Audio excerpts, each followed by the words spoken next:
ಸೀರೆ ತಗೋಬೇಕಾದ್ರೆ ಯಾವ ಡಿಸೈನ್ ತಗೊಳ್ಳೋದು, ಯಾವ್ದು ಟ್ರೆಂಡಿಂಗ್ ಅಲ್ಲಿ ಇದೆ ಅನ್ನೋದು ಒಂದ್ ತಲೆನೋವಾದ್ರೆ ಅದಕ್ಕೆ ಬ್ಲೌಸ್ ನ ಡಿಸೈನ್ ಮಾಡ್ಸೋದಂತೂ ತುಂಬಾನೇ ತಲೆನೋವು ಅಂತಾನೆ ಹೇಳ್ಬೋದು. ಇವಾಗ ಯಾವ ಡಿಸೈನ್ ಅಪ್ಪ ಹ್ಯಾಂಡ್ ವರ್ಕ್ ಮಾಡ್ಸೋದಾ ಅಥವಾ ಮಿಷಿನ್ ವರ್ಕ್ ಮಾಡ್ಸೋದಾ ಅಂತ ತಲೆನೋವು. ಹಂಗಾಗಿ ಅವ್ರನ್ನ ಕೇಳ್ತಾ ಇದ್ದೀನಿ ಯಾವ ಡಿಸೈನ್ ಮಾಡ್ಸಿದ್ರೆ ಇದಕ್ಕೆ ಚೆನ್ನಾಗ್ ಕಾಣಿಸುತ್ತೆ ಅಂತ ಹೇಳಿ. ಹಂಗಾಗಿ ಅವರು ಮೈಸೂರು ಸಿಲ್ಕ್ ಸಾರಿಗೆ ನೀವು ಎರಡಕ್ಕೂ ಹ್ಯಾಂಡ್ ವರ್ಕ್ ಮಾಡ್ಸಿದ್ರಲ್ವಾ, ಇದಕ್ಕೆ ಮಿಷಿನ್ ವರ್ಕ್ ಮಾಡ್ಸಿ ಮೇಡಮ್ ಚೆನ್ನಾಗಿರುತ್ತೆ ಅಂತ ಅವರನ್ನೇ ಸಜೆಸ್ಟ್ ಮಾಡಿದ್ರು.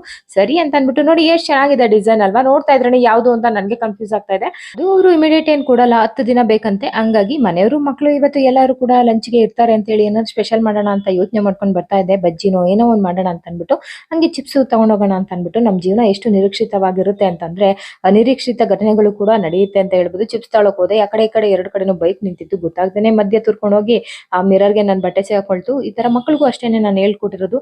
ಬಟ್ಟೆ ಮತ್ತೆ ಚಪ್ಪಲಿ ಕಂಫರ್ಟ್ ಆಗಿ ಹಾಕೊಂಡು ಹೋದ್ವಿ ಅಂತಂದ್ರೆ ಎಲ್ಲಾ ಕಡೆ ಕಾನ್ಫಿಡೆನ್ಸ್ ಆಗಿ ಇರ್ಬೋದು ನಾವು. ಇವಾಗ ರಸಂ ಮಾಡಿದ್ದೆ, ಅಂದ್ರೆ ಬೇಳೆ ರಸಂ ಅಂದ್ರೆ ಎಲ್ಲಾರ್ಗೂ ಇಷ್ಟ ಆಗುತ್ತೆ. ಅದ್ರ ಜೊತೆ ಬಜ್ಜಿ ಮಾಡಿದ್ದೆ. Thank you for watching.